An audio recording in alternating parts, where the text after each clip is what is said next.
Hey everyone, this is Ryan Smith. I am the host of the My SBA Loan Pro podcast, and I have a great treat in store for you today.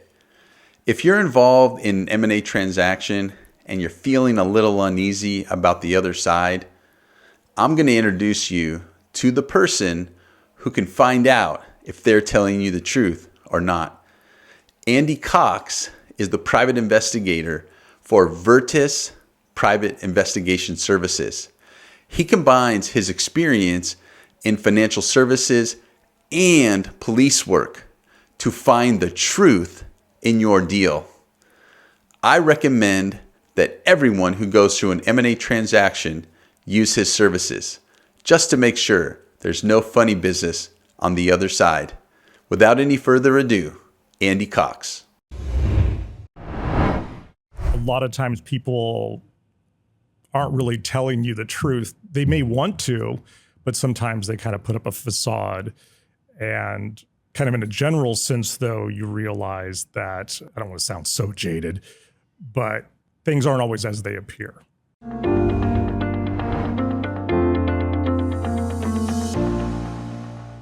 Andy, welcome to the podcast. It's good to be here, Ryan. Yeah, I really appreciate you coming. And I'm going to tell you that I think this is going to be one of the best podcasts that I've ever recorded because of what you do, where you've been, and the subject matter. So if you can, please enlighten us on your background and how you got to this point in your career. Yeah, not to curse it. So I kind of a long road to this really quickly, though. Yeah. After graduating from college from San Diego State with a degree in psychology, I actually went into finance. I was a stockbroker for TD Waterhouse back when they existed. I did risk management for them. And while I was there, I unfortunately got the detective bug. It's something I'd already had before. And I announced to my fiance at the time that I had decided that at 30 years old, I was going to go to the police academy. I ended up applying at several different agencies, and San Francisco picked me up. And they fast-tracked me, and within 6 months of my decision, I had already quit my job, moved up to San Francisco, and started the academy. And then 20 years later, I was out. During my time there, I just did a lot of different things. I was very lucky. I got to do investigations fairly early in my career at 6 years. I did felonies. I did burglaries, robberies, stalkings, kind of your run-of-the-mill thing. Got promoted, got to have my own group. It was kind of like, I like to say Barney Miller, but no one ever knows that anymore. So I had my own squad of guys. I thought you would still remember that. Did that for a while. Then I ended up doing becoming the officer in charge of the Internal Affairs Division. So luckily I was able to keep my friends because I was a fair guy. And so we handled officers that were accused of misconduct. We also investigated officer-involved shootings. And then I ended my career at the legal division of the San Francisco Police Department, and I represented the department in tort matters and other litigation. So what I would do is I would go to court for the department, and then I'd report back what I had learned and what my attorneys had said. I'd report that back to the chief of police. And then COVID hit, and I decided to get out. Wow. So you're 30 years old. You decide to make a career shift. Yes. Let me ask you this. Did you want to be a detective when you were a kid, when you were growing up? Is this something that you had put off, you didn't think would be a good career for you, and then it just came calling? Well, it probably was a childhood thing, but we all do things, we all want to be astronauts and pilots and detectives. Yes. I used to watch Adam 12, used to watch SWAT. Columbo was one of my favorite shows. Mm-hmm. It just ended up, and this is a kind of a funny story, and a lot of people get me for this too. So it's kind of embarrassing. Have you ever seen the Beastie Boys Sabotage video? Yes. Well, unfortunately, that had a big imprint on me. When I saw that again while I was a stockbroker, I decided, I don't think I want to do this anymore. I think I want to do that. Knowing that was, of course, fantasy. Yeah. But it got me going. And actually, before going back a step, before I had left to go to the police academy, I had actually been in grad school for forensics because I thought that would be the best way to be a detective, to actually know forensic sciences. So kind of a long way of saying that, Ryan. Yeah, it would probably been a long time coming. it just took that one thing to push me over the edge. And was it completely, obviously, more exciting than being a stockbroker? Yes, I would say that. It was much more exciting. It was. I will say this, though, when I was a stockbroker, I used to deal with fraud too. So there was still that kind of having to look at things, analyze information, make good decisions. It was a little bit more exciting being out in the field doing it. Mm-hmm. But I will say this, I was threatened more as a stockbroker than I ever was as a cop. Oh, my. Yes. So San Francisco PD, that brings up a lot of images for people. Yep. Tell us about your time there. What did you learn as a detective in San Francisco that you now apply to your current role? That's a great question. So, Ryan, what I would say is I learned to listen to people, watch people, did a lot of observation. So even before I was a detective, I was what's called a plainclothes officer, which meant I got to wear regular clothes like you're wearing now, or more actually dressed down to that. Wearing a T-shirt, jeans. We'd walk out and go look for maybe people that had warrants. We would do some narcotics. So you really start to learn to watch people, see what they do, interact with people in a natural way. What happened was with that as a detective is because of my background too, being a broker and jobs I had when I was in college, like being a bartender, you learn to speak with people. And that really helps when you're trying to interview both a victim and a witness or a potential suspect. It really helps you to learn how to just talk to people in a natural way and not to be like the stereotypical, like pounding your fist on the desk trying to get answers. How'd you see the world differently after becoming a detective? I'm sure that has to cause a mind shift on the way that you see reality, the way you see the world. So it's funny you should bring that up. So in the process to become a police officer, you have to go through a psychological test and a lot of other tests. The psychologist that tested me said that my scale for paranoia was very low at the time. And he was very honest. He said, that will change. Wow. That is actually going to change as you become an officer. And I agree, it did. So I will say that I have that bias that I always think that, I don't want to say I doomscape everything, but I always want to look a little bit beyond, like behind the curtain. A lot of times people aren't really telling you the truth. They may want to, but sometimes they kind of put up a facade. And kind of in a general sense, though, you realize that, I don't want to sound so jaded, but things aren't always as they appear. And that, I think, has really kind of led me to what I do now. And what was your day-to-day in your various roles in San Francisco? Walk us through what a typical day. Would you go from your home to the office, sit behind a desk, be on the phone? Would you always be in the field? What did it look like when you interviewed individuals, like you said, who were either the perpetrator or the victim? So I'll try not to go in the weeds too far for you. So I'll just say, like, as a normal day as a detective, and just so a little logistical or semantics thing. In San Francisco, we don't have detectives, we have inspectors. So we're kind of, have you ever heard of Inspector Harry Callahan? I guess that always comes to mind. Or Inspector, what was Mike's name? Streets of San Francisco. So I was a sergeant inspector. I'll say a daily thing for me is I'd come into my office. I would already have cases that were assigned to me that I was working on. So I'd kind of have like a daily calendar of what I needed to do that day, who I needed to interview for certain cases. We would also get what's called a rebooking, which means that patrol officers had made an arrest of, like, let's say a burglar. What would happen was I would get that case. I'd have to read through it, look to see who the witnesses are, who the victims are, suspect. And it would be my job within the next 48 hours to interview as many of those people as possible. So I'd actually go out either in the field or phone, depending on what I need to do. If I need to go look at the scene, I'd go out to the scene, review it, review any CSI that had been done, any fingerprints or physical evidence. I would try to interview people at like I said, at their houses. If I couldn't, I would give them a call on the phone, get all the information from victims, witnesses first, and then I would attempt to interview the suspect, usually at county jail. And that was the hardest part. You had to get them to talk to you.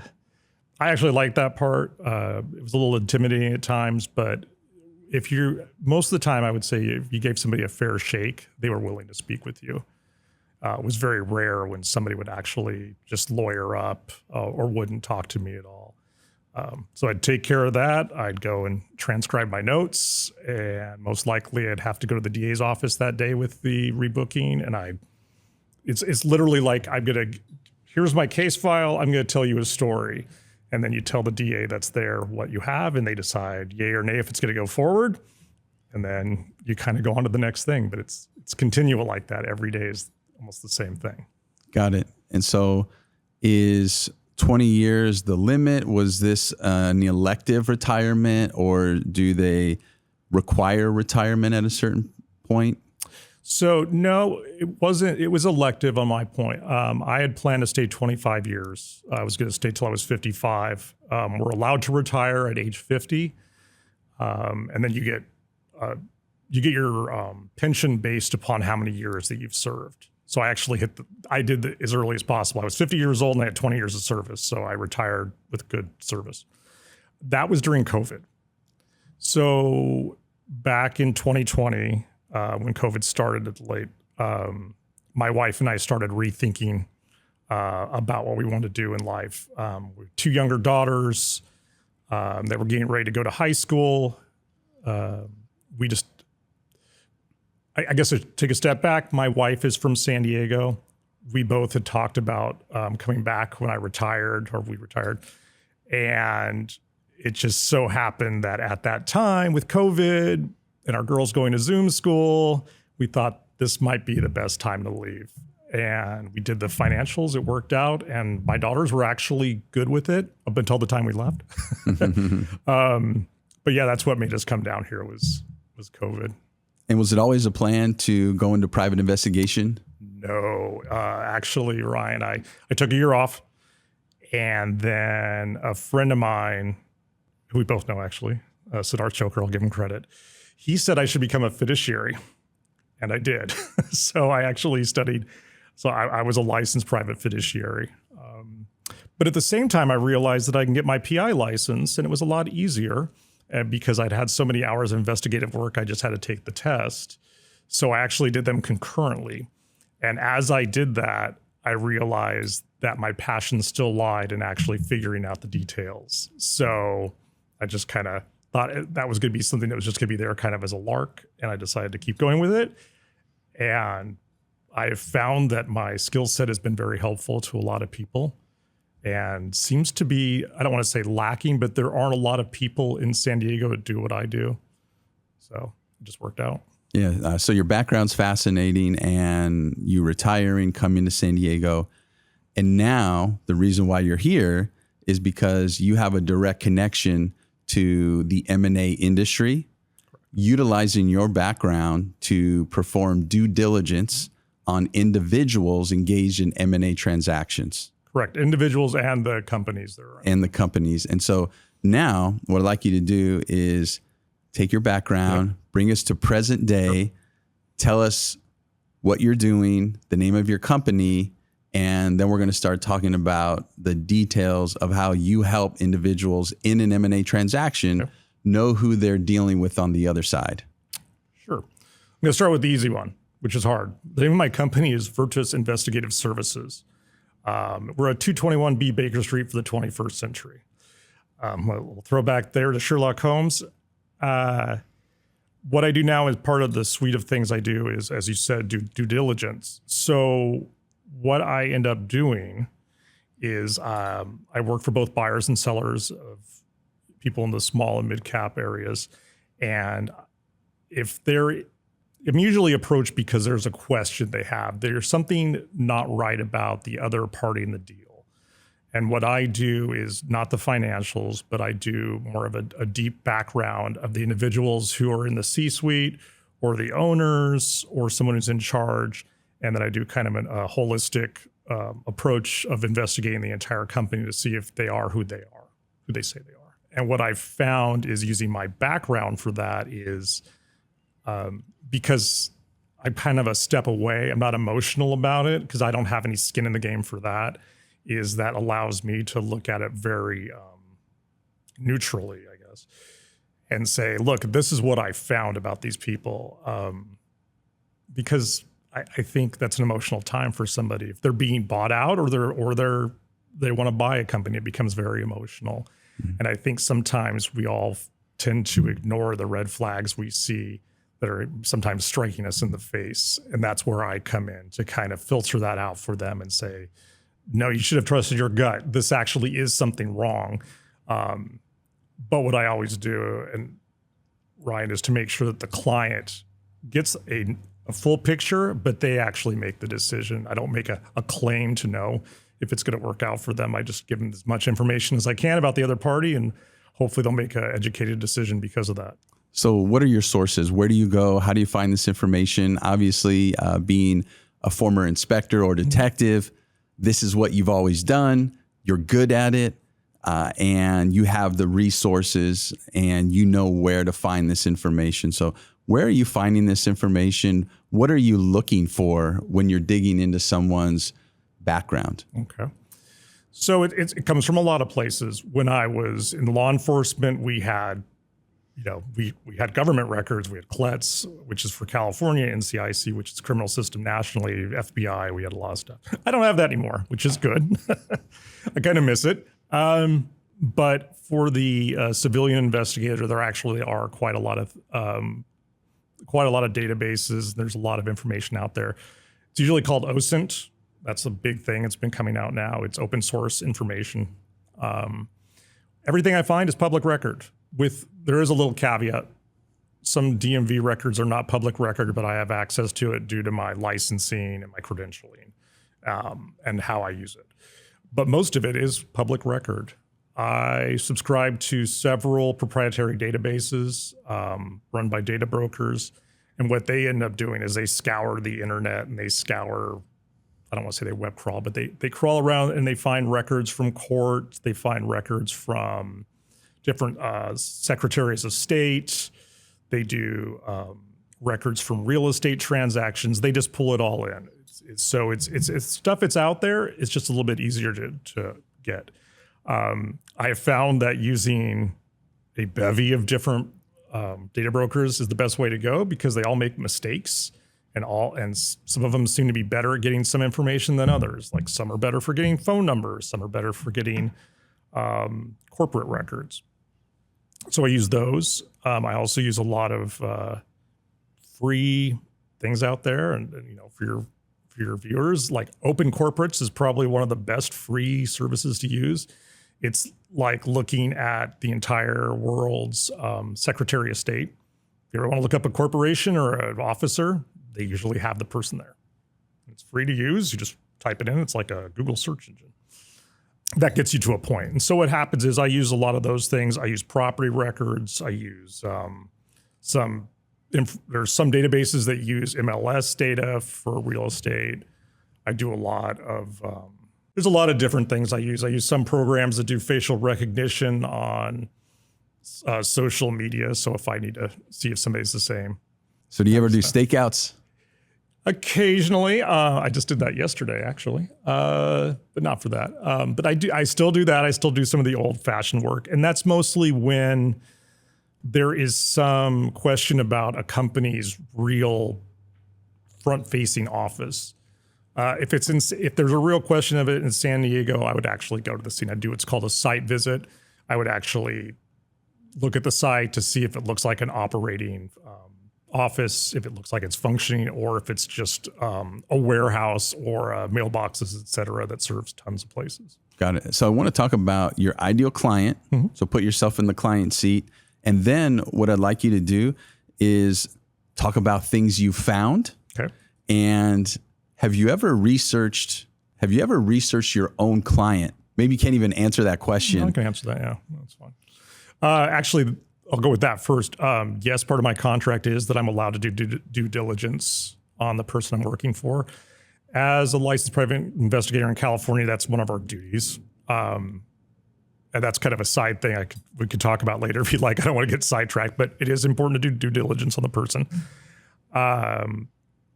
My ideal client, I would say it's anybody that's in that space that is going to think about selling or buying a company.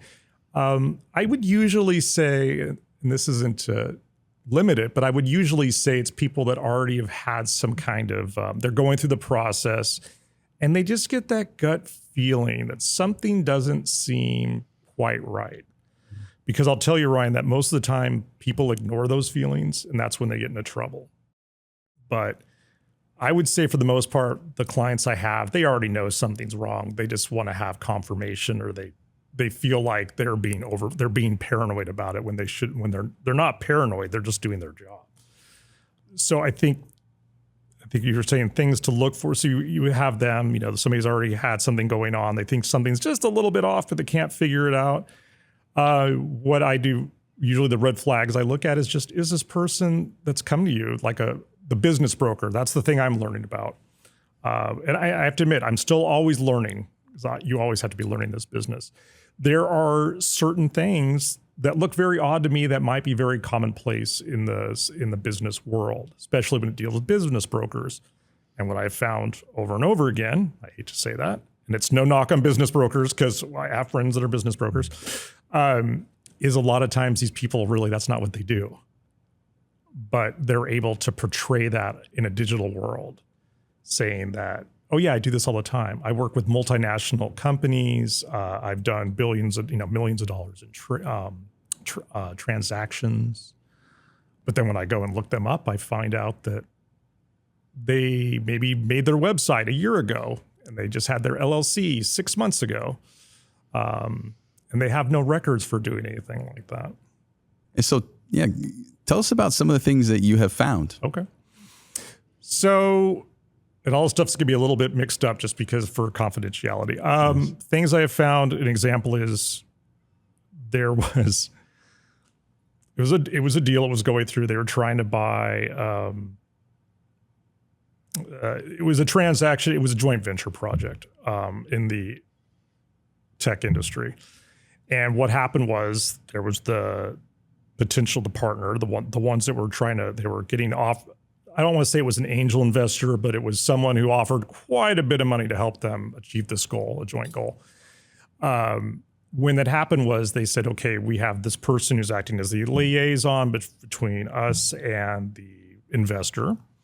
But we think it's okay because we've already had 3 people recommend this guy to us. We've already had 3 other business brokers say that, we know of that have dealt with him and said everything is fine.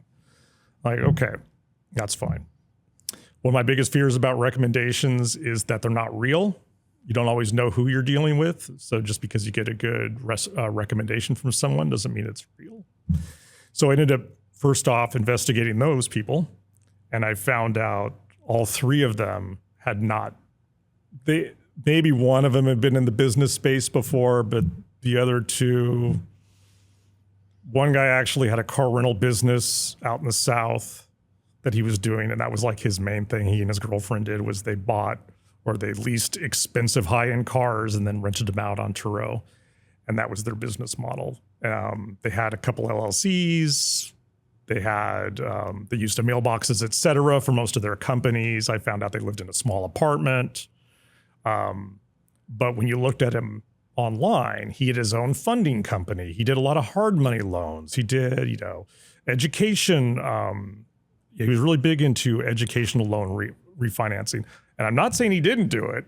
I just didn't see any proof that he did. And unfortunately, the other guy that was kind of wrapped up in that too had no real business. I don't remember what he did. He did something minor in finance. I think that guy actually had his license suspended too. And that's something that brings me to another point is people don't always check. There are these things like broker check. Like I used to be part of that when I had my series 7 and 63 is this stuff's online. So I literally just, I don't want to say Google this guy, but one of their guys, I literally just put him through broker check and found out that he had been sanctioned for misappropriating funds and trading without authority in someone's account. And the people I work for have no idea about this. They think this guy is totally legit. He's going to help them. He's a really good guy. Stuff like that happens. Oh, one thing I was going to say too is I've noticed kind of the pattern is, and for your viewers, I don't know if this is commonplace, but what I'm hearing a lot more of now is people wanting money guaranteed up front and not even telling you what your funding source is until they have that broker fee in there. Yeah, because that's their business model. Yeah. Execution works. Execution is not their business model. It's getting a lot of deposits or fees or those types of things. Now, in an M&A transaction, there's a lot at stake, right? And so, yes, your ideal client is someone who has an inkling or their intuition says there might be something shady or something that I'm uneasy about on the other side.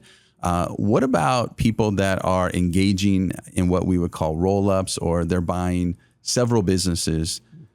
Do you think that they should also, just as a matter of practice, hire you or someone like you to do due diligence as they're building up these companies? That's a really good point, Ryan. That I think they should. That's just me saying it from a risk management point of view, because everybody should have risk management because everybody has a different appetite for risk. I think that's a great idea. Realistically, I think a lot of people are looking at the bottom line and they don't want to spend the money, even though it's saving them in the back. It's like insurance. It's kind of like, well, why, I should do that, but then I'm going to lose $5,000 off the start, and that might stop me. And that's what I've seen a lot of times is people. I've actually had clients that have used me and been very happy with my results because of a case that went bad. But then I've heard they have somebody else, but I had a good feeling about them, so I didn't call you. No, we should, there's something about a feeling or intuition or your gut. And what I have found in business, that the most sophisticated, the most successful, they know that it's better to spend money on due diligence than to get whacked later on. And in your particular profession, knowing someone like you who can do that due diligence. And here's what I'm thinking too, not only, for example, finding out something about a person and we're going to talk about whether this should change your mind, because we talked about that, but we're going to go deeper into that, whether it should change your mind on whether you move forward or not. But I'm also thinking, what if I'm buying a business and the seller's on the other side, right? In negotiations, because that's always a negotiation, you want the most information possible. So what better information to know, maybe not more than what they know, but a lot of people forget about things in their own lives that are there. And they operate as if they're not there. Maybe they compartmentalize them or they want to leave them in the past. But then you come along, I hire you, and I know more about them that's out there, public information, than maybe they even know what's out there. You know what that can do? That can help me with negotiation. So not only is it saving me potentially from heartache and headache down the road, things go bad, things were misrepresented, I'm working with an individual who's not representing themselves accurately.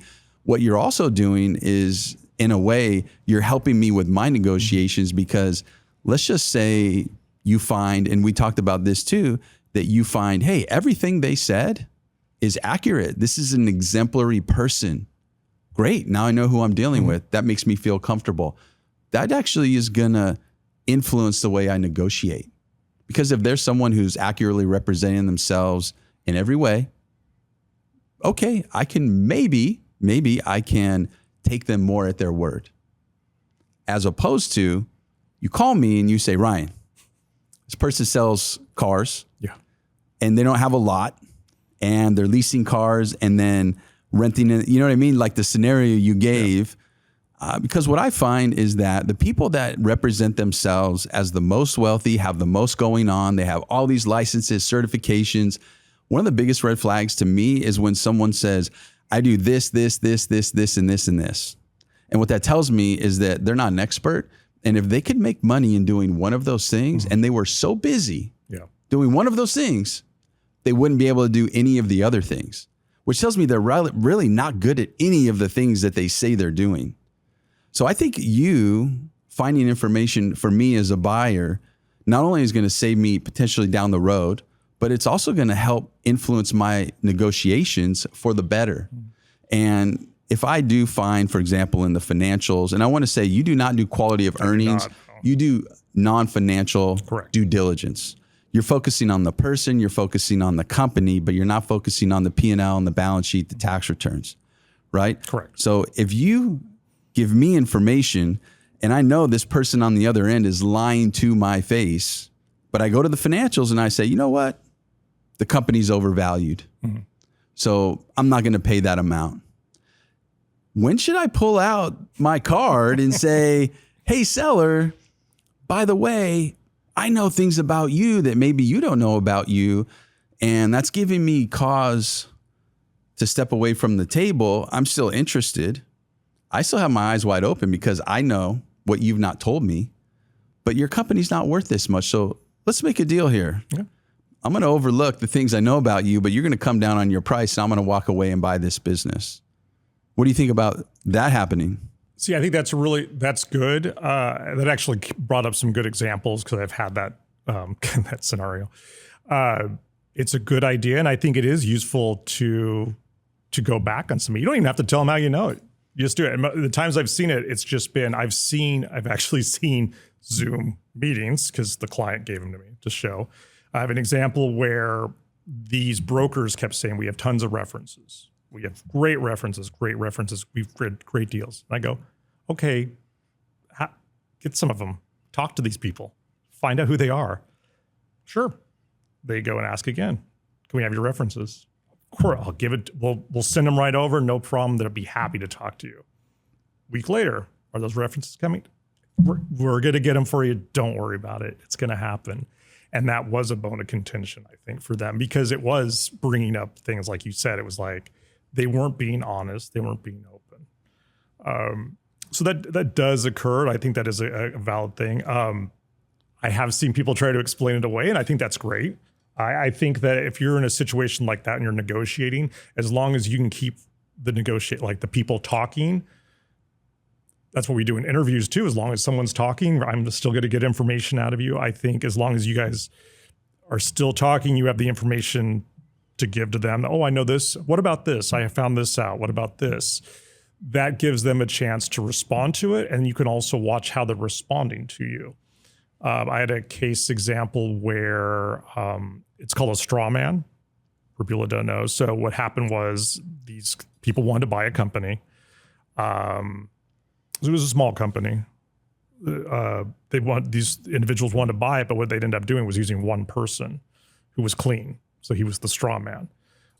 He has great credentials as far as I'm concerned. He wasn't really in the space, but he wasn't a bad person. He looked like he had a good job. He looked like he'd be okay to be a small business owner. I didn't see anything wrong. However, his silent partner was the one that had a bunch of construction liens against him and had been sued in court by public entities because of things failing to pay his, employees, a lot of that. And I brought it to the attention. I'm like, okay, well, this is the straw man. He's trying to, because we know this guy's involved. He's not on paper. I mean, we know he's involved because he's been talking to you guys, but for some reason he's not on the documents for this LLC and he's not part of the buy. And they actually approached him about it. And he gave the standard answer of, that's a big misunderstanding. Don't worry about that. Just leave that alone. That's going to be taken care of. Things happen. It was a misunderstanding. They're just suing me it's just a nuisance. It's not a big deal. And as far as I know, they ended up not doing the deal because he was, instead of talking about his position, accepting what he did and then trying to, show what had really happened, he just wanted to stonewall them and say, nah, don't worry about that. Got it. Just let me buy your company. So on the internet, testimonials are huge for authority, reputation, and trustworthiness. There are plugins for websites so that you can put those testimonials on your website. Now, is this an accurate or inaccurate statement when I say that every testimonial that someone puts on their website is an actual person who acquired their services and was happy with their services? Is that accurate or inaccurate? What would you say? I would say it's probably inaccurate. There you go. I think it's funny because, I was a psych major, so unfortunately I've got that. And that is one thing we learned about in psychology too, is that testimonials, especially when it comes to products, is usually you can't depend on that. There is no reason to depend on that because it could be real or they're being paid. Talk about where these testimonials could come from. Like, do they create them out of thin air? Is this something they create using bots, fake images, fake testimonials? Or Can they buy these somehow? Where do they come from? That's a good question. I don't know if they could. I mean, I'm sure there's somebody who would sell that. I'm sure there's I don't want to say a boiler room, and I haven't seen this, but I could see a situation where a company was created to do bots, and then either using AI. Now it's hard because AI generated images. You can go, there's several websites that you could build people, make, avatars and make them look real. One thing I always say, if you look at testimonials, especially if it's got like Susan T of Atlanta and it's just generic, I mean, take it with a grain of salt. I always want people to, and that's kind of what I do. I mean, I do for them is I actually vet out what the company's like without that information. I just don't look at it unless there's something. I have to admit, if there's something bad, like if I find a review somewhere that says somebody is, I don't want to say a review. Well, usually when I find litigation, that's kind of like your negative review. Mm-hmm. If I find litigation, I can read through the complaint. I also know to take it with a grain of salt because complaints are a little bit, I don't want to say fabricated, but there is some embellishment in complaints, but that is something that's a little bit more like, I can kind of look at that and I could see problems the company had. But yeah, just looking at your regular old testimonials, if there's not a person's full name and full, I don't want to like company origin, I would think it's bad. Really quick to that point, I've actually seen websites that have taken just companies like logos and said that they're clients, like because no one checks. So you just, like I'm going to say that 3M was one of my clients. So I'll take a 3M logo, put it on my website. And now everybody looks at it. That's the testimonial to my company is that 3M is one of my major clients. Got it. Yeah. Interesting. Yeah. We don't really think about it in our everyday lives that people are misrepresenting themselves. At least that's not the way that I think. Mm-hmm. But with the internet, obviously been around now for a little while. With AI, I think that's only going to become more prevalent. What I'd like to do now is for you to give us just a couple of examples mm-hmm. where you have been hired, you have found some less than savory things about the party you're investigating. Okay. And then the $1 million question, really, right? You're providing, like you said, neutral, agnostic information. This is what I found. I'm not confirming. I'm not advising. I'm not telling you what your next step is. So this is the next question after you give us a couple of examples. How do people react? And if you could dive into the mind of someone who's engaging in an M&A transaction, whether seller or buyer, and why are they doing it? Yeah, we like doing things, but guess what? It's really all about the money. So how does money cloud people's judgment that you've experienced when you deliver this information? How many times do they say, Andy, thank you so much. I'm going to call right now and I'm out. Or, you know what? Thank you. My eyes are open, but there's just too much money on the line for me to walk away. So go back to the first part of that. So examples, I'll kind of blend those two. So for examples, they're business brokers again. One guy had been in the space for a while. I mean, he'd been in different LLCs. So same idea. It was So you're investigating a business broker? So it was part of it. So what ends up happening, it's another one of those angel investment type ideas. And I just keep using that because I don't have a lot of semantics for business. So there's a person who's going to offer a lot of money to a group of individuals that have a product that they want to get placed. They're looking for the money. So this guy comes up, these people say, okay, we have this money. We can't tell you where it's coming from yet, but let's get through this. We'll get through the logistics of our, how much I'm going to get paid for it. So what my fee is, and then I'll be able to introduce the two of you and it'll all be copacetic.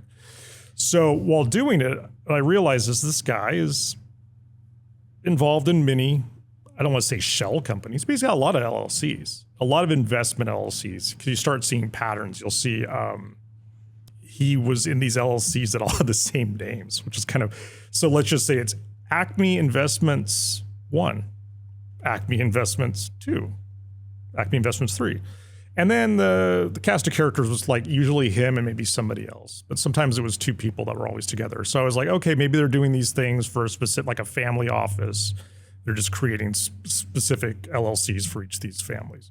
So I kept digging around a little bit more, and then I started looking. I noticed the guy kept popping up with him. Didn't know his name, so I looked him up. Found out that he was part of a bigger hedge fund. He was private equity, and he and his partner had been sued for, I want to say, $100 million. So from what I found out was that guy had a Ponzi scheme going, and his partner was the one who was getting hammered. It hadn't gone to federal court, so I will say that I'm going to say it's a Ponzi scheme. It wasn't in court. I'm not going to say who it was, so no libel or slander. It was a Ponzi scheme. I read the complaint. And what they were doing was they were bringing in money from investors, and they were paying the other investors off with that. They weren't really doing any trading, or not any major trading. I thought that was big news. Yeah, that's big news. Yeah, so I mean, he's a little bit away. So he's a business partner of the broker I'm looking at. So there's still this, they call it guilty by association. Well, yeah, he's also unclean hands. Got it. There's this other thing that goes with that, and so I thought that was significant. So I kept looking, and I found out that these little trio of business brokers all had kind of, they weren't horrible, but they weren't really that good at what they did. That, like you said, if they were good at what they did, they would do it all the time, not just do it as a side gig. And it seemed like they were doing it as a side gig.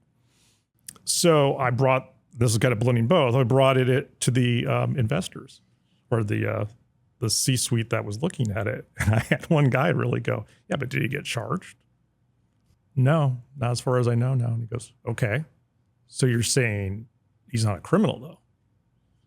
No, but this is pretty substantial. And I showed him, news articles and said, look, this guy did this. I'm just letting you know he's related to this guy. They work together. That LLC that he's working right now has this guy as his partner.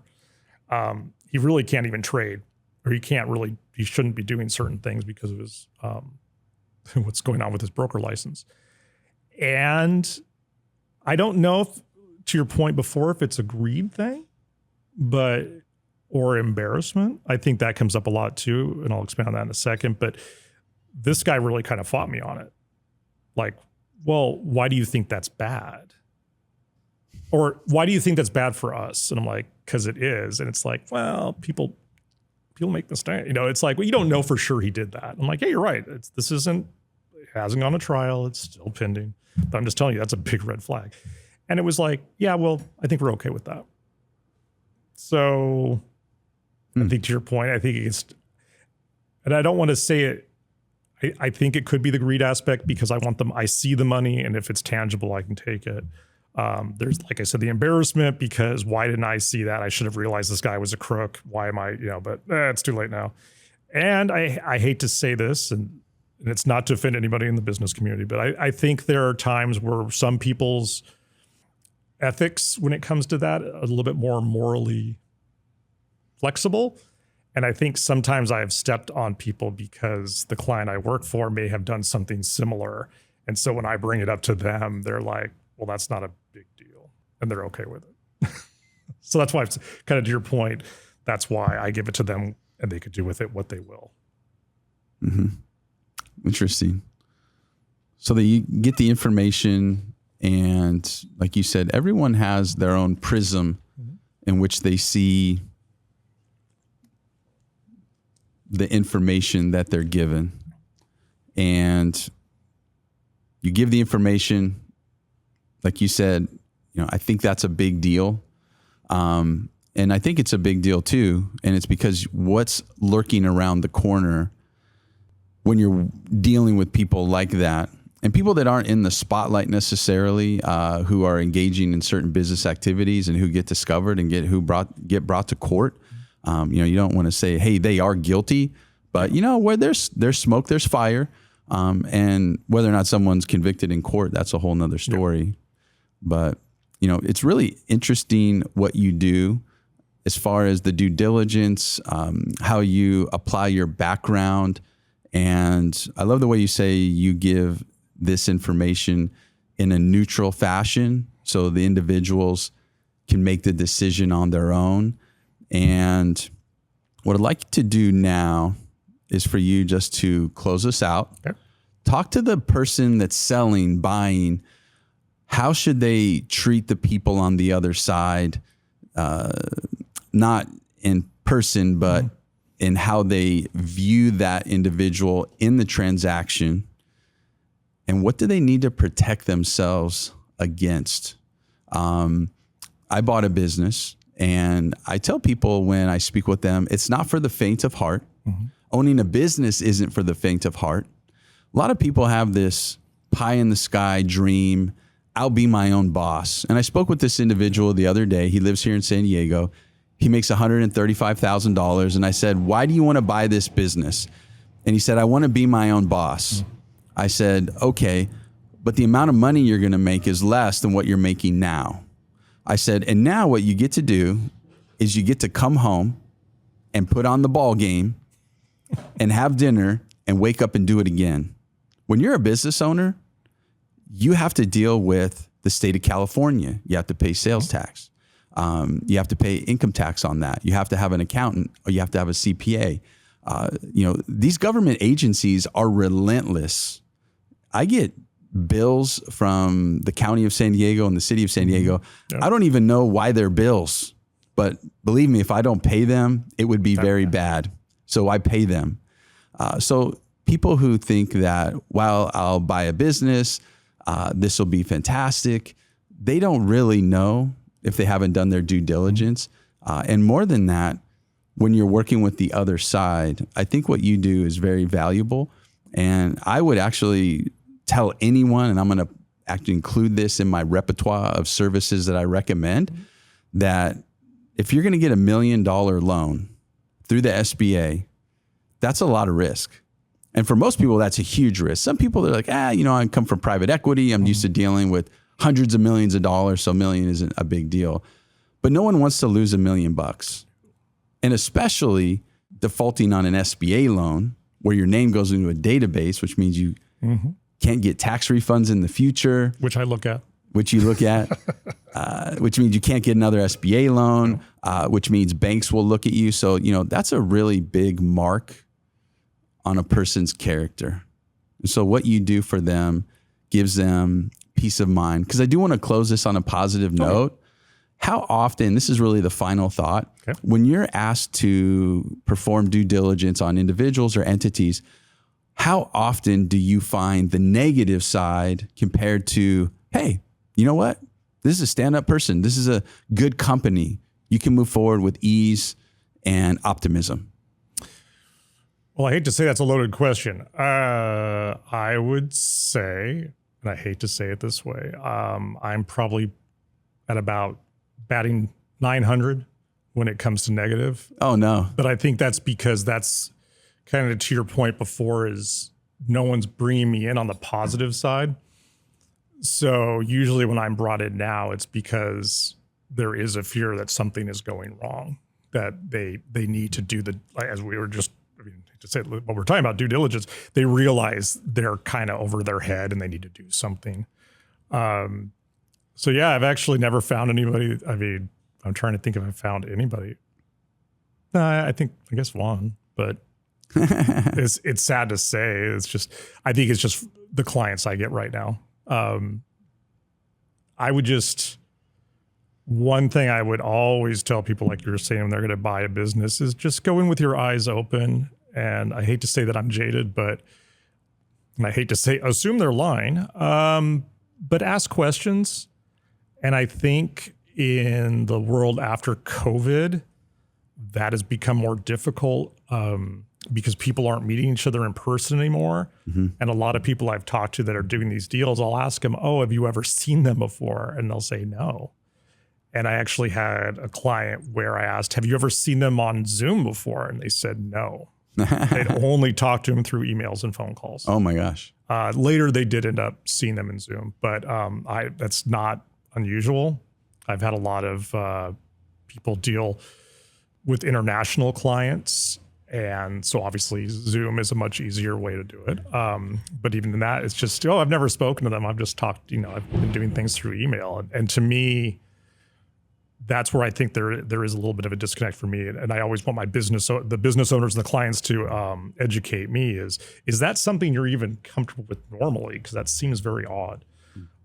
So those are some of the red flags I see. Is there anything else I'd tell them? I would just, like I said, ask questions. Don't be afraid to, I don't want to say challenge people, but just ask questions about what they do, how long they've done it.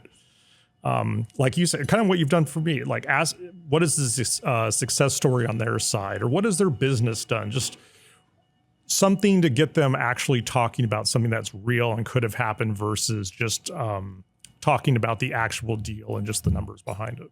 Got it.